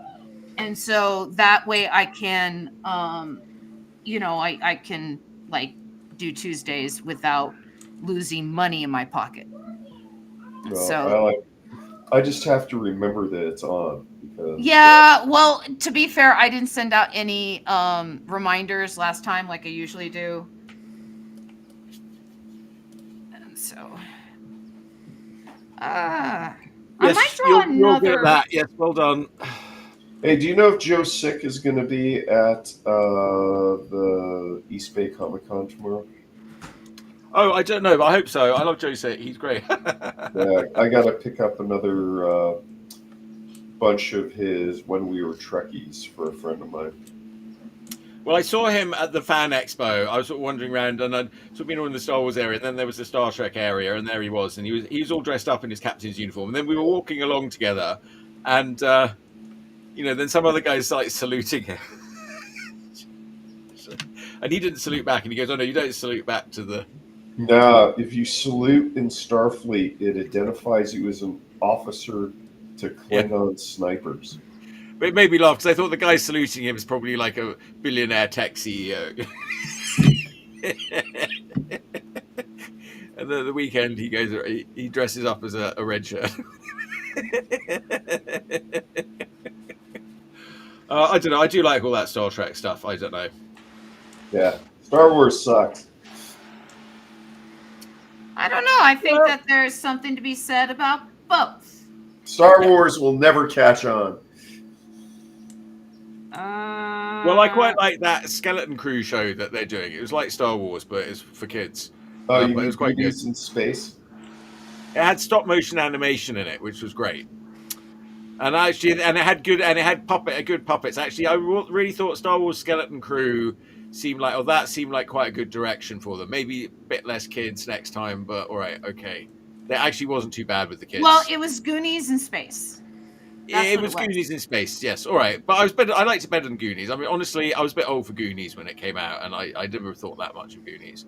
But I understand why slightly younger, like people like a few years younger than me, thought Goonies was great. Again, Goonies was my age, right? Goonies sucks. Yeah. You'd been right in the ballpark for Goonies, yeah. Yeah. I hate Goonies. Yeah, Dale's even older, so he's like he hates Goonies. You know, he can't give it. He hates everything fun. No, I was part of a movie preview group. It was like hard to get into this group, and it was in San Jose when San Jose, California was the test market for every blockbuster movie. And you would get tickets to a movie, and they would have you fill out questionnaires afterwards so they could get feedback on the rough cuts. And you wouldn't know what the movie is before you went. So I got tickets. I finally got into this group, and I was ecstatic. I go, the movie is one of the first cuts of the Goonies. And I'm like, oh, okay. And I fill out the questionnaire. And then, I get tickets to another movie. And I'm thinking, yes, I get another movie. Hopefully it's like Star Wars, Star Trek or something. It's the goddamn Goonies again, just a little farther along. And I'm like, oh, God. And I'm like writing down all this stuff and like, what my feedback is. And then, maybe I'll get another movie. And finally I get another set of tickets. And I'm thinking, okay, this has got to be Star Trek or Star Wars or some sci-fi thing. And I go, and it's the goddamn Goonies again. So I got that questionnaire at the end, and I was not very complimentary about the movie. Yeah, this is why you don't do I think my comment was that the film could be improved by murdering every single character in the film halfway through the film and just like showing the coastline for the rest of the movie. I was not sent a fourth set of tickets. Oh dear. Yeah. Well, that's a shame. I mean, I mean, all those. There was one point I was on a list in San Francisco, and we would go to see some of the things, but they would always be kind of crappy movies. I don't know. They would never, they were like a movie that you probably wouldn't rent even if it was on video. But I resent the Amber saying that I hate everything fun. I have fun. I just don't like it. I have to turn that down. I did go gorilla suiting yesterday. I'm surprised we haven't talked about that. Yes, well, I was going to get onto that. I thought you were going to turn up as a gorilla. I thought now that your gorilla suit was ready, you were going to just be a gorilla the whole time. No, it's like lingerie. It's on the floor of my bedroom. I've used it. Now it's. You only put it on when you're eating somebody. I only put it on for. You're trying to lure them up to your room so that you can eat them. It's only on for special occasions. Are you going to wear it at the East Bay Comic Con tomorrow? Oh God, no! Why not? Because the holiday's over, dude. Yeah, okay, but that's the whole point of Comic Con is that you can dress up on any day of the week. That's You why can be whatever and whoever you want at con. No one can Exactly. stop you. Exactly. First time I started going to cons, I was like, wow, these people don't care. It's like I remember going to San Diego Comic-Con and like starting to see cosplay like really pop up at San Diego. And at first you'd see people in costumes like Wonder Woman, Superman, or whatever. And then one year I just saw Victorian people, right? And it was like, why are there people dressed in Victorian costumes at Comic-Con? Right? And I had to go up and talk to them. And I'm just like, why are you in Victorian costumes? And they're just like, because we never get an opportunity to wear Victorian costumes. And we made these and, for a play a while ago, we just thought, let's wear them. And it's like, awesome. Like why not, right? And after that, it didn't matter if it was comic book related or not. People were just wearing costumes, right? It became a costume party as well as like a geek party after that. I also remember the year that Angelina Jolie showed up at Comic-Con. That was the year that Hollywood invaded. That was the year that Hollywood realized they could make money at San Diego Comic-Con. And the year after that, there were so many panels about movies. Prior to that, you'd have like maybe one or two panels that would have like previews and trailers about movies. You'd have the Sick and Twisted Film Festival going on. But, you'd have like Bill Plimpton talking about his films and stuff. But it was always like subversive stuff. You never had Hollywood there, right? But as soon as Angelina Jolie showed up to talk about Tomb Raider, the next year you had Universal Studios there, you had DreamWorks there, you had Disney there. So it was Angelina Jolie and Tomb Raider. That's where you're pinning it on. I'm pinning it on the marketing team that put her there. Yes. Yeah, it's not her fault directly. No, it's because so you're not trying to diss Angelina Jolie in any way. No, what she did is she was an actress, and the marketing team said, "Hey, we have a great idea. Why don't you go here where all these fans of this video game are going to be at and talk to the fans directly, and then it will be a great opportunity for us to market the movie." And it was, right, and they put her in the largest room, and they still had to open up the sides to allow more people in, and they still filled the room to the point that like they had to open up more rooms and then feed the camera feed into those other rooms for people to see her where they weren't even in the same room with her. Like it was so wild. When she showed up, there's so many people that wanted to see her. She literally emptied out every other panel that was booked at the same time.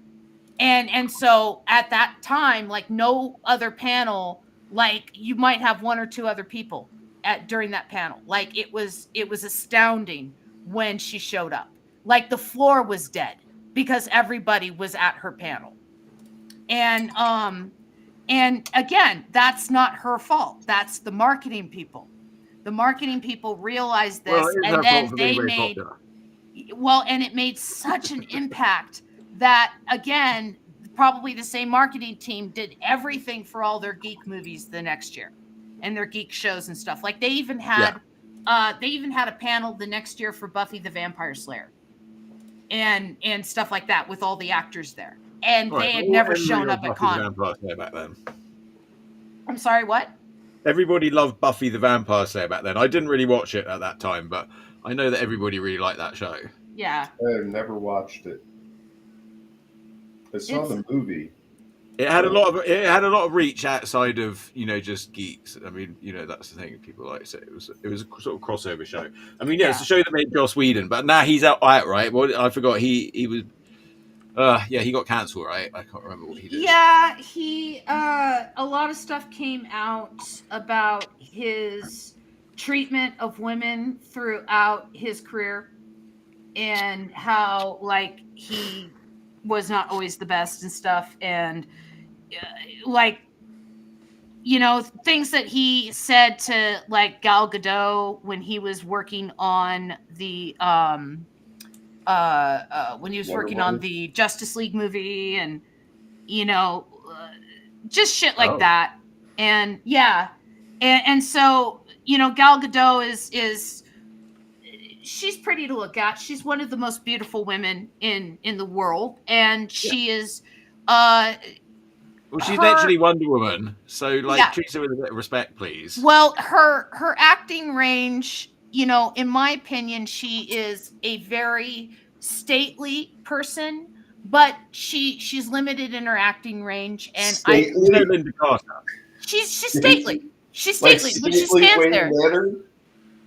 What she stand? Okay, like in Death on the Nile, she turns in a decent performance and stuff, but she's not gonna like turn heads and like win an Academy Award for one of her performances, right? She's just you don't know that Charlize Theron Charlize Theron can act, okay. I don't think that Gal Gadot is a very talented actress. I think that it was hard to believe when Charlize Theron came out, she was so good looking. It was hard to believe that she could actually act as well.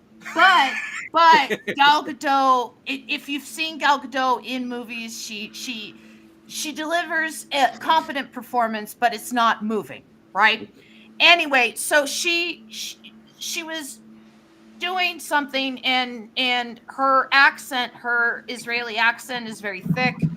And she was saying something, and I guess it was hard to understand or whatever.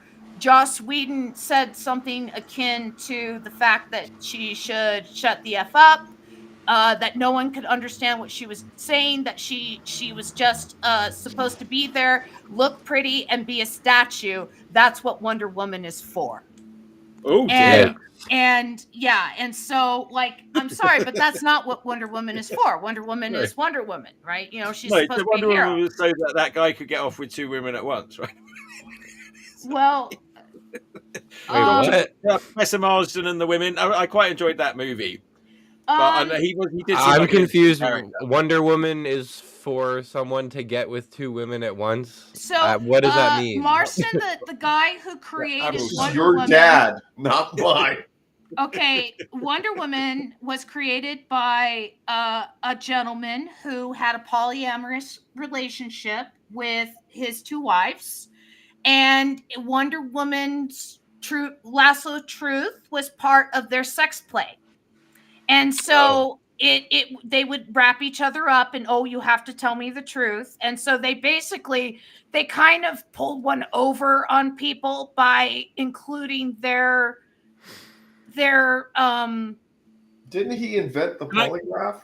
Yeah, I was going to interject that he actually had already invented the polygraph. So he was the inventor of the polygraph machine. Okay. And he was a psychologist, but he was also a little bit loopy in some ways. I do not buy that story at all. But he said there was a good scene in the movie, and I was kind of curious how true it was, because but he goes down to the comic to DC Comics or whatever, and he says, I've got an idea for you, and sort of scoff at him, but then he sort of shows them like all women in chains and stuff like that, and they're like, well, maybe this is worth a go. Yeah. Well, something. I like how that's quite bold of him. He says, I've got it, and he just basically invented the character, and he went down and he said, this is it, and they're like, yeah, that's good. Okay. He definitely had some ideas, and she was always breaking out of chains, and so yes, she was like, and yes, and his wife and girlfriend, they were. That was a complicated relationship. And again, with the movie, there's a book about it that probably goes into more actual factual detail, which is probably worth reading. but they were behind it, and Dale, he had a what lot of are you ideas. trying And to they say? were about women's liberation I and don't emancipation and all believe this sort of any of stuff. that Yeah. is true. No one who's in that complex a relationship wants to tell the truth. He did. Well, they had kids. There's kids and families, so I think the book has like all the stories of actually sort of living living with them and growing up with all that. Yeah. Okay, I think we're teaching the wrong lesson here for our viewers and Charles, which is the cornerstone of any good relationship is lying. Don't ask, don't tell. Is that so? I think Yes. there's some truth to don't ask, don't tell. For complete full honesty, I mean that's just one of those. It depends on how deep you want your relationship to be. Complete honesty. Communication I don't know. Some people is swear by key. complete honesty. I mean, yeah, I think him and his wife definitely had a sort of very complete honesty relationship. But here's the thing too, okay? Is in sex play rules. No, not that. This is a kid's show. Your In daughter's sex play, not to go to the rules bathroom. are established. Okay, so the truth was only told when the rope was around them. Okay, Yeah. if the rope wasn't around them, lies were allowed. So yeah, so your logic still applies to the A nice relationship. little cartooning show where we're like talking about cannibalism. Well, cartooning philosophy, though. Cartooning philosophy. Look, To be cartoon fair, is Chuck like- was the one that brought up Marston, and so he could get with those two women. I didn't bring that up. Well, I brought that up. Yes. But we were talking about Wonder Woman and the importance of Wonder Woman. Yes. About what she was quote unquote for. But well, I mean, yeah, but she presented some ideas. But then, of course, like all characters, like she's evolved. Like whatever that was, I mean, it's sort of gone far beyond that now. Yeah. Yeah. I just thought it was very interesting. He just sort of goes to the comic shop. I've got an idea. Yeah, kids, stay out of comic shops. No, actually, go to comic shops. Go to comic shops. Yeah, go to comic shops. Support your local retailers. Support your Mission local Comics and comic Art, Silver Sprocket, and Sour Cherry. Sour Cherry Comics. I haven't been to Sour Cherry. I got to go there, but I'm going to be up in. I'm going to be in San Mateo today, and then Concord tomorrow. Concord actually. My friend, sorry. Oh, is it time for Dale's retail roundup? I don't know if I got anything. Yeah, I do have one thing. Give me a second. Hang on. And it's gorilla related. Gorilla Glue. Dale's retail roundup. Hang on. I got to find it. Where the hell did I put it? Have we got any comments here from anybody? Not really. We had Bruce from a while ago. I did put that up. Hello. Yeah. Okay, I don't know if I showed this last week or not. It's I was over at Comicopolis, the second best comic book shop in Santa Cruz, but you always have to go there because they have stuff that Atlantis Fantasy World doesn't have. The Anxiety Club, and it's a nonfiction graphic novel about different types of anxiety, and it's written by a French psychotherapist, Frédéric Fanguet, and co-authored by Catherine Meyer, who is a distinguished editor and writer in the field of psychology, and illustrated by Pauline Aubry. I've never seen a graphic novel written about anxiety. I mean, I've seen zines at the San Francisco Zine Fest where people will write about anxiety and their journey with it.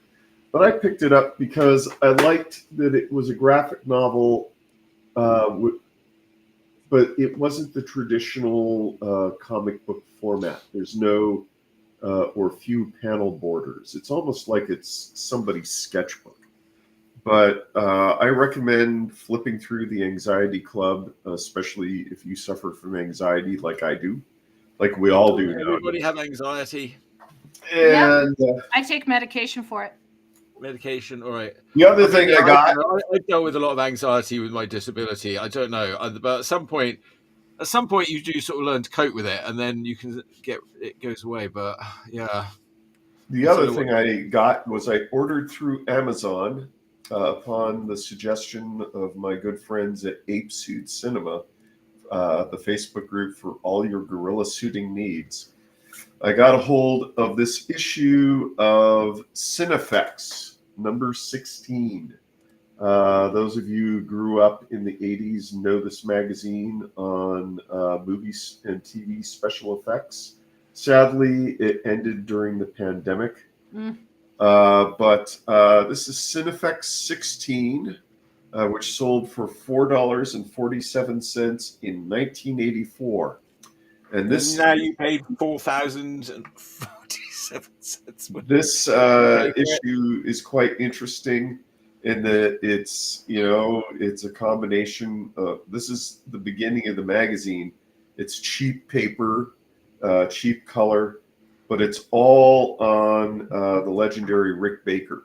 And Ape Suit Cinema suggested I get it to read about his first gorilla suits, because he was making gorilla suits as a kid in his early teens. Oh, that's a good idea. My first gorilla suit. That's a good little pamphlet. And the funny thing is that magazine belonged to the collection of someone who has passed, who's liquidating the collection. I was fortunate to get it, but it was almost $50. I couldn't find it online anywhere. Even though there are a number of Cinefex magazines that have been scanned and uploaded to the Internet Archive.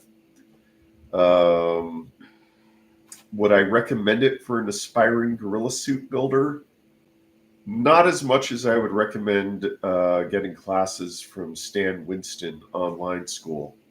But it's an interesting read. If you grew up in the 80s and worshiped Rick Baker, it's a lot of fun. But that's the only retail stuff I have. I haven't been spending a lot of money on stuff because I'll be going to the East Bay Comic Con tomorrow. Woo! And, East Bay Comic Con! Remember, if you're going up to Concord, also remember to hit Just Trains, one of the few remaining model train stores in the Bay Area, and hit Rasputin's. Ooh. Frank Sinatra had a really nice train set. And Rasputin's, of course, is used CDs and DVDs and Blu-rays. And then also try to find Berkshire Books in Concord. It's a great used bookstore. I found a lot of neat. I believe it's pronounced Berkshire. Okay, this is Concord, not Limey Land. It's Berkshire. Berkshire. I went to school in Berkshire. I know all about it. And there's also a nice half-price books up in Concord. So I'm going to be hitting a lot of shops up in Concord. But that's it for me. Not Berkshire. Oh, God. Shut up. Berkshire. I don't know.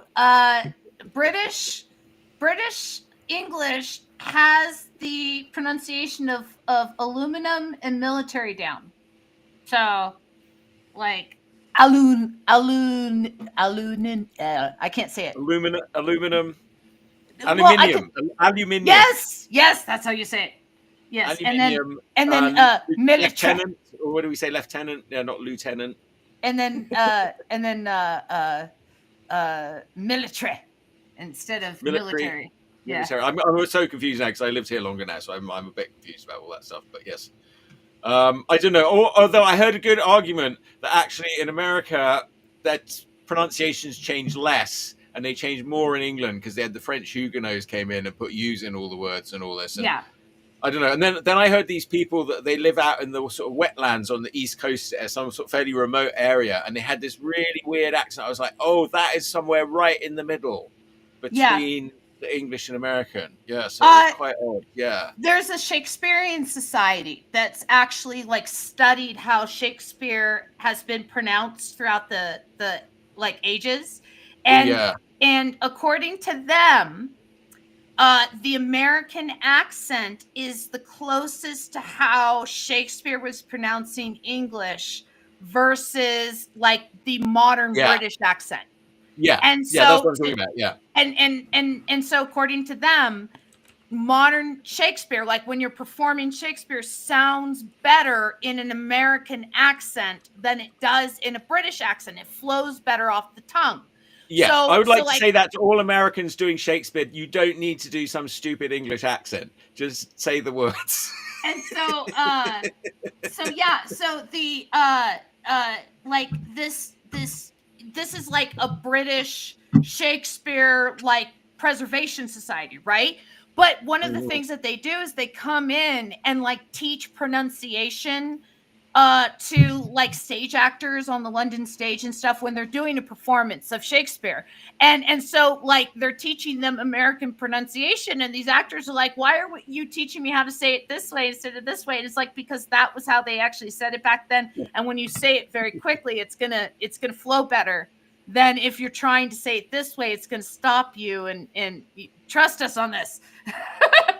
Well, that's very interesting. Yeah, I'm quite into Shakespeare. I was really craving some Shakespeare for some reason. I don't know. And then when I was in Shower Cherry Comics, I saw they had some manga Shakespeare. And I did read it. Like my sister was in a Shakespeare once, and I thought I'd read it. And I saw the manga one at the library, and I read it. And I realized that actually manga is by far the best way to read your Shakespeare. Yeah. Because it has all the words, and then it has the manga characters, and they're very good for... They're very good for that sort of thing because they're sort of blind character. They're sort of blank characters. You know, that thing that Scott McCloud talks about in Understanding Comics, with like the more simple face, you put your own characterization onto it. Mm-hmm.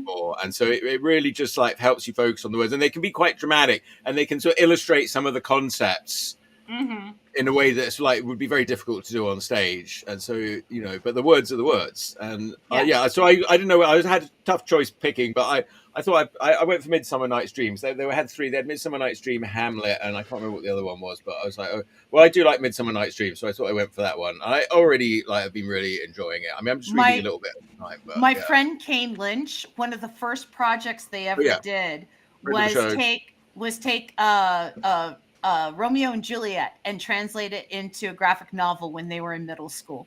Isn't that adorable? Yeah, and so we were tabling at San Diego Comic-Con. We were actually right next to Michael Chabon, and Kane is selling the Romeo and Juliet comic, and I'm selling my Red Dahlia comics, and Kane I think sold like 3 of their Romeo and Juliet comics, and I think I sold like 1 of my Red Dahlia comics. Hiya from this fellow cartoonist. Hi to Dale Sipperly. That's from Roger Cornover. Hey, Roger. Yeah. Hi, Roger. Hey, Roger. How you doing? Roger is one of my pals from the San Francisco Cartoon Art Museum. God, what do we call it? The monthly Draw and Chill. Yeah, the Draw and Chill that you guys I think it's on the 9th this month. I remember Andrew said that I was welcome to that once, and I totally forgot about it, and I haven't like tried to do it. Yeah, I've got to remember to go. It's one of the things that keep me from going out and eating people. Yeah. Not that I'm a cannibal. You say that. I say that. You say that. Now I want a Costco hot dog. Is that where you find your victims at the Georgia? Is that why there's so few people ever turn up? That's exactly. Roger says, "Hey." Hello. Hey, I don't know if Roger said it quite like that, but there's a bunch of Y's. So I said it like that. Hey, they're like the Fonzie. Hey. Hey. Yeah. Yeah. So, but I said it like that. I went, hey.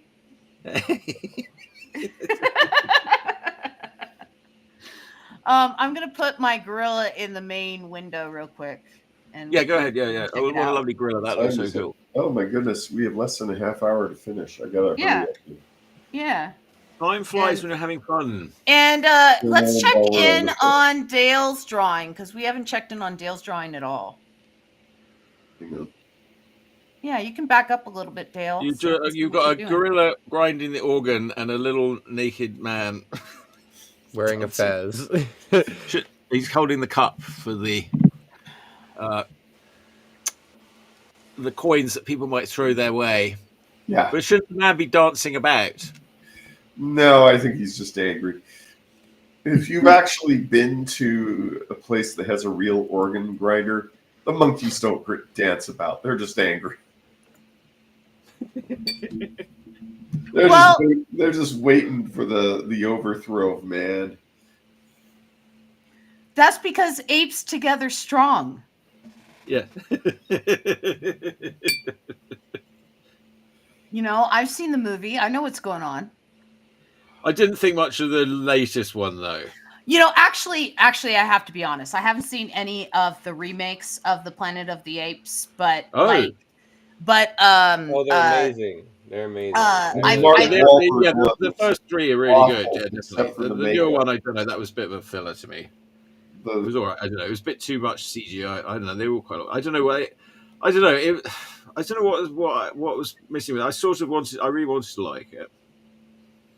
Maybe that was the problem. Probably if you just came to it fresh and never seen anything, you'd probably. Andy Serkis though is an amazing. Oh yeah. Like performance actor. Yes. The guy can really disappear into a role, and then you throw motion capture over him, and he's gone. Yeah. Yeah, and it's, I mean, of course, Gollum. We saw that with Gollum as probably one of the first motion capture characters in cinema. I think technically because Gollum predated Avatar. Not Jar Jar Binks though. Jar Jar wasn't fully motion capture. He was mostly CGI, I think. Yeah. Okay, yeah, all right, fully motion capture. Yeah, Jar Jar was one of the first sort of fully CGI characters, though, that was really holding the movie or character. Yeah. You know, I mean, people complained they didn't like him, but I didn't hear a lot of people complaining that he looked completely unrealistic. You're talking about Gollum? The CGI is pretty good. No, we're talking in about Star Jar Wars Jar movies, but I don't know. I feel like they were good for the time, but they don't hold up. I don't think. It doesn't hold up as well as the stop motion. That's the thing. The stop motion. Yeah, literally, the stop motion looks better. You can tell it's stop motion, but it's still... Roger Cornover says Roddy McDowell shot 8mm movies behind the scenes while filming the 1968 versions. Roddy McDowell was an avid photographer. Yeah. And he was also an avid, he wanted to save old motion pictures. Hey, Roger, do you want to see the head of Dr. Zaius? Oh, yeah. Talking of gorilla suits and Planet of the Apes. Okay, do you want to see the head of Dr. Zaius? Appearance. That's a very heated discussion about is Planet of the Apes makeup in the original movie technically gorilla suiting, and it's been decided that it is unofficial gorilla suiting.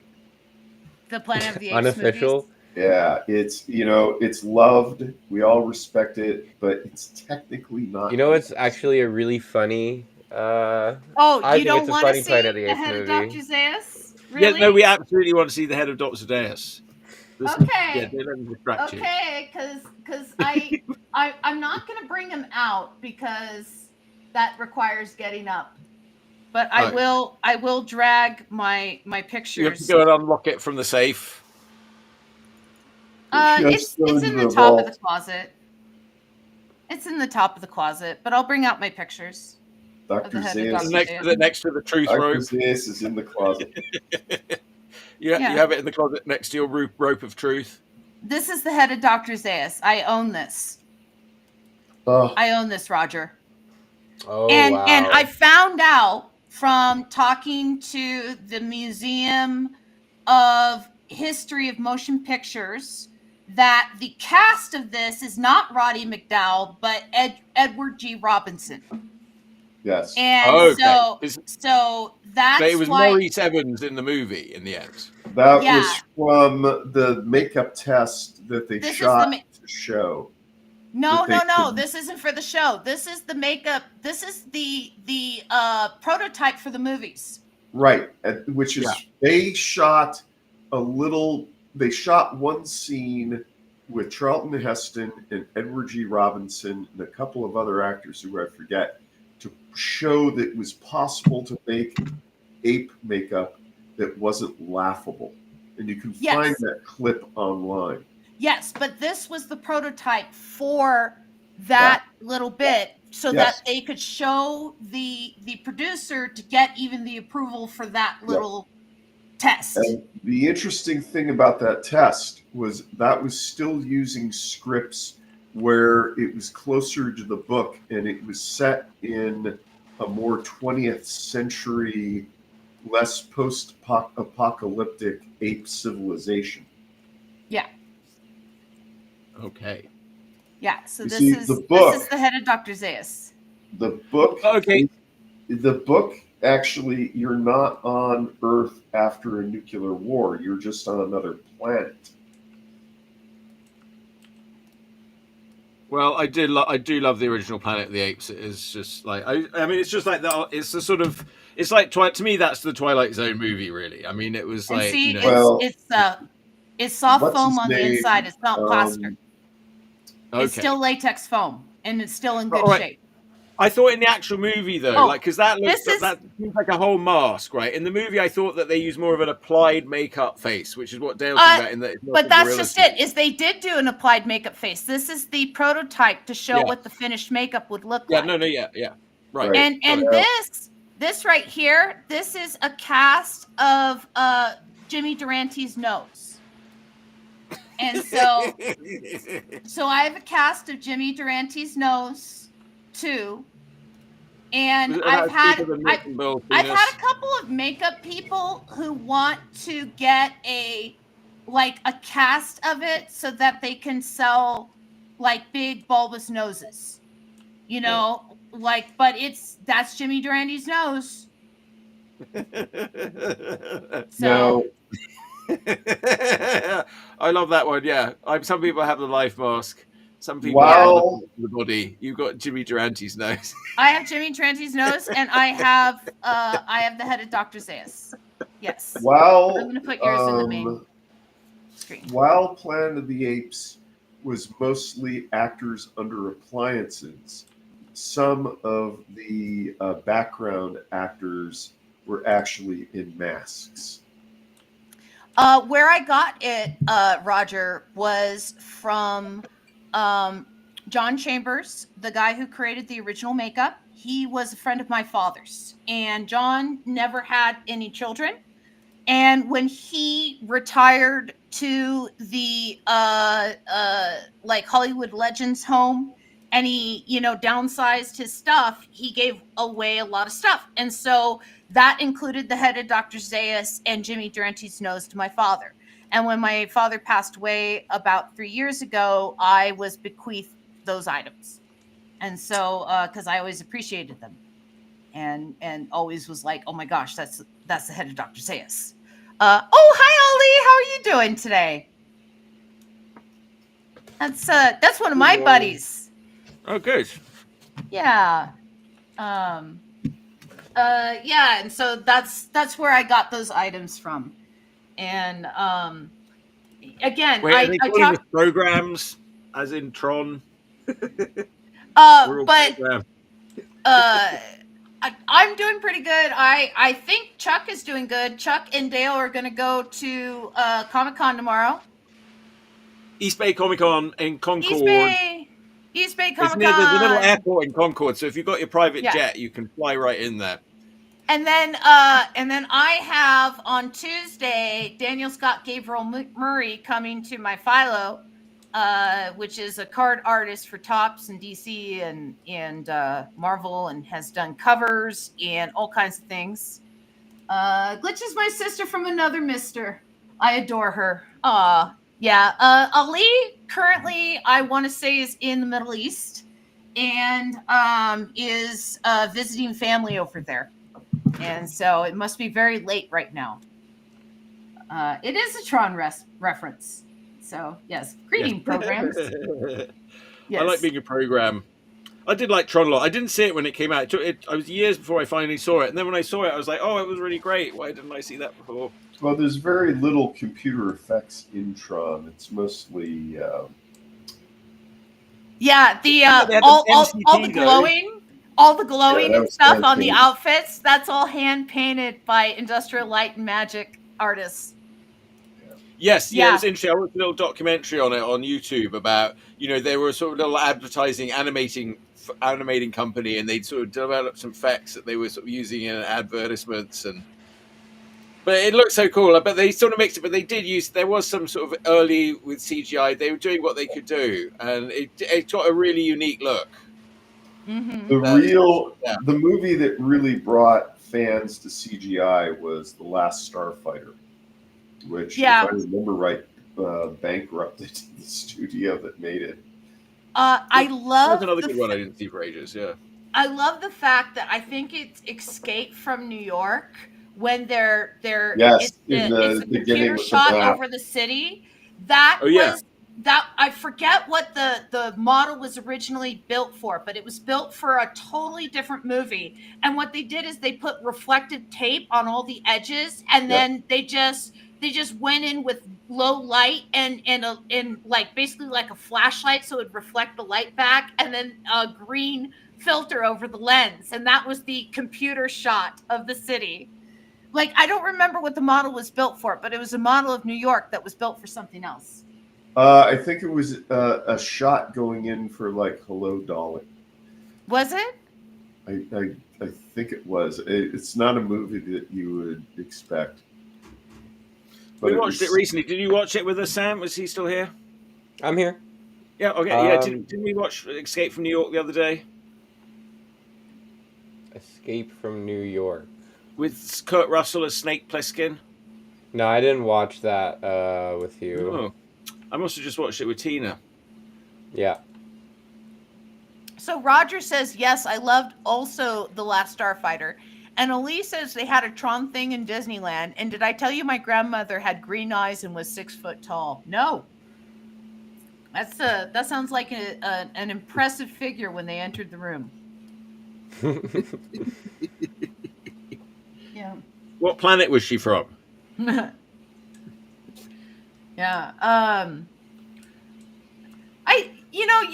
You're complaining about the color, but the color looks really good on our end, at least on my end. Okay, good. It looks a lot sort of more vivid on my paper than when I look at it on the picture on the screen. She looks a lot muted, or they look a lot more muted. It looks a lot redder here. I mean, I normally, when I'll scan it in, I'll then do a sort of final kind of tweaky tweak. I'm not sure, but I'll also I'll sort of build it up slowly. I'm sort of taking my time on it and having some fun. I mean, you're always going to have colors slightly off when you are filming over something like direct color from a projected screen, like mine. You know, like it's always going to be the exact color for my screen because it's a shared signal, right? But when you're filming, you have to deal with the colors in the room, the ambient light, the angle, maybe there's reflection off of it, maybe there's shine that you're not accounting for off the paper. There's all kinds of factors that you have to account for. Agreed, and I was having trouble accessing my control settings for the camera. Now here's one question as well. Do you have warm and cool light on the paper? Well, no, I've got there's a strip light up ahead. It's quite bright, and then I've got the LED light above it. But the strip light, that's going to do it too. The strip light overhead is quite warm light. That has a warm bulb, and then my LED one here, that's actually quite cool. Yeah, I used to have a sort of lamp that did that. It broke, but yeah. But that's another part too. Is when you're lighting artwork for television or broadcast. You want to make sure that it has both warm and cool light on it so that it picks up both sets of colors without dulling the other set. Yes, right. Yeah. let's see. She passed away in 2008. She was 90 something. My grandfather was 5'6". Most of her kids, all sons, had blue eyes, and only 2 daughters had brown eyes. Crazy genetics. Yeah. By the way, my cousin is a film major. 2 of them. Very cool. Well, that's good. It's good to have longevity in your family. Yeah. I gotta go let the cat in. I'll be right back. Amber says the cat as if she only has one cat.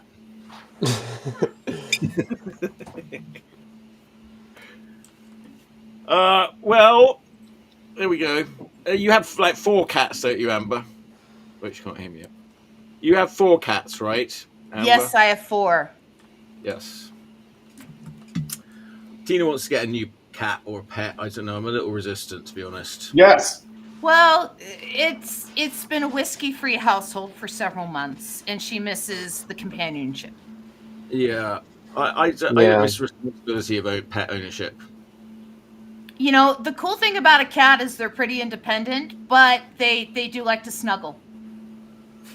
Well, yeah. I love cats. I was thinking the other day about dear Monty, the cat that we had before. I love Monty. He was a very good cat. But I just I don't know. I sort of don't really want to have a pet right now. You want to see the cat? Okay, Yes. Let me see if I can do the cat. They're saying it is bad.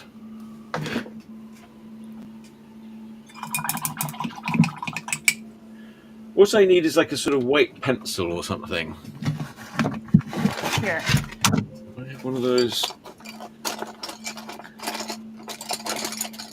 I do have one. There's the cat. Hey, cat. There's the cat. I like a good cat. Yeah, that's Archimedes. Oh, there we are. Archimedes. Yeah. Archimedes. After the guy who jumped out naked of his bath and ran down the street. Going Or the Eureka, owl Eureka. or yes, Eureka. Or the owl in Clash of the Titans. No, that's Bubo. Oh, wait. The robot Oh, no, owl. you're right, Where was Owl Archimedes? in the original Ray Harryhausen Clash of the Titans is Bubo. No, you're right about that. You're right. Where was No, Archimedes the owl You're from? thinking of the owl in Sword in the Stone. His name was Archimedes. Okay, yeah, all right, yeah. Murdered in the Sword in the Stone. All right, thank you. All right, Roger Crownover says it's been fun, but he's got to go as it's 11:52. He needs to do a food run. See you apes later. Okay, There. Thanks for watching, Roger. I'll do that. Okay. Planet of the Ape. We love being around people and cuddles and engaging people, no scratches or bites. I loved Archie comics as a kid. Archimedes here was a skinny little cat who came to us. He had no collar. He wasn't clipped or chipped.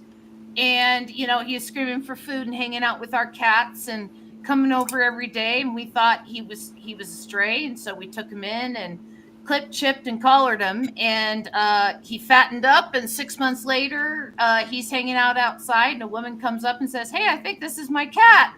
But it's like, Oh. but you didn't chip, clip, or collar him.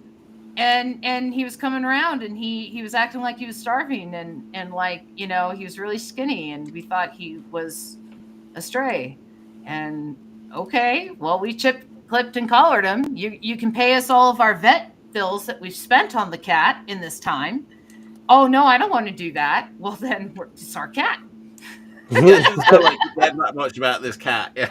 Yeah. She's like, Yeah. I'm not going to pay you for all the things that you did looking after the Yeah, cat. yeah, all those years." yeah. You know, I'm like, yeah. You know, it's like the chip has my name on it.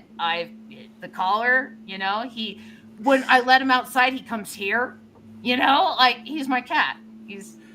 Yeah. Is this woman mad at you now? No, She's no. like, She got another cat that she feeds more than she fed him. Because this cat has a little bit of a belly, but he's a jerk cat, and he's still not clipped or collared, this other cat. And he's been coming around trying to pick fights with our cat. And we're pretty sure that it's the same woman that got this other cat. But like this other cat keeps getting in fights with other cats in the complex because we keep seeing it with like tubes and stuff out of its butt because like it will have like an abscess from a bite. Yep. And then, it has to go to the vet and have like a tube out of its butt. Welcome And to yet my she world. still lets it outside. So it's like our cats are all clipped so they don't get in fights with our other cats, right? They're eunuchs. They don't have the drive to protect territory like a tomcat does. And so it, they're floppy little lazy cats. Yeah, I do not TED mine from an animal sanctuary. I adopted mine from an animal sanctuary. They had around 300 cats. He singled me out and put his head on my foot and started purring. Now, in some parts of the world, cats just sort of roam around quite freely. Like in Italy, they're all over the place, like in Rome, around the Roman ruins. But I remember I was in Dahab in Egypt, which is on the coast there, and it's sort of quite near Israel. And people come down, it's sort of traveller place, sort of travellers there, little place. And they had a big sort of square where there's like all the restaurants. And in the middle of this square, well, not even there, I mean, because they're not really, it's very sort of campy sort of place. Mm-hmm. And then in the middle of this area, there's this female cat, and she's going, and then all around, like all the male cats in the neighborhood, and they're all running in and having their go. Yeah. And here's an interesting thing about cats. Cats, it's that time, right? Is a female cat has to, when she's in estrus, she has to have sex with a male cat first before she can start having kittens, because male cats' penises have barbs on them. Stop. And it rips up the inside of the vagina of the cat. Stop. And it actually like tears up like a protective layer that the cat has. So it like rips that out, so the next cat can actually impregnate the cat. All right, I was just busy. Thanks, Amber. It's just a fact. It's actually kind of interesting. It's like the skin sac that's like protective. So a cat has to have sex first before it can get pregnant by another cat. So the first cat never has. But humans also have to have sex before they can get pregnant. Doesn't everybody have to have sex before they get pregnant? No. I mean, so a cat that's in estrus You have to will have sex with multiple male tomcats, right? But each male they're multiple. tomcat, Okay, multiple. Yeah, all right, yeah. Each male tomcat, because they were all having a go, kitten. and the males, they were all around. Like that scene was quite a big square, and she was like in the middle making this noise, and they were all lined around the outskirts. You could see them on top of all the structures. They'll have one kitten, right? But the first one won't get a kitten because he has to break the barrier. And so if there's like 10 cats, she'll have 9 kittens. So it's like that first guy, like that poor first cat. They don't have the concepts of sloppy seconds. Well, it's not sloppy. The second one succeeds. Guys. I guess when we run out of topics, we talk about cat sex. Well, the wonders of nature. It is a fact. It's not like David Attenborough's like that. There's a lot of facts out there that we maybe don't need to be talking about. By the way, we have 1 minute. Oh yeah, we do only have 1 minute. On that bombshell, the producer should be keeping track of that. I should. I'm sorry. All right. Well, yeah. Well, I have to end up. I've got. Okay, I will take my cat off real quick, and then I will let's see some art. I will put back up my gorilla. It's a very sinister-looking gorilla. Let's look at Dale real quick. We'll see what Dale's doing. Oh, actually, that jumped ahead. Now you've added some more colour. That's looking lovely. Oh, nice. All right, you're complaining about cat sex, but they've got like a little bearded man. Yeah, but he's not like. He is naked. He is naked, and it looks like you did make him anatomically correct. So no, that's hair. Uh-huh. That's hair. Tell it to the judge. Okay, it's time. It's time. It's time. All right. All right. Thank you, everybody, for joining us. We'll be back again next week and every Saturday at this time. And, we've got a few hosts, so if somebody gets sick or get run over, the show will go on. No matter what. All right. Thanks for your comments. We love your comments. Not very good at reading them all out, but and come and see us at East Bay Comic Con tomorrow. And I guess that's it. No, it's not it. Here's a theme song for Chuck Whelan Showy. He asked me to write one, but I stole from David Bowie. Here's a theme song. Chuck Whelan is the best. We have lots of hosts, but we're running out of gas. Will you be our guest on? Will you be our guest on? Be on the Chuck Whelan Show. Whoa, whoa, whoa, whoa, whoa, whoa, whoa, whoa, whoa, whoa. If you're gonna have a show.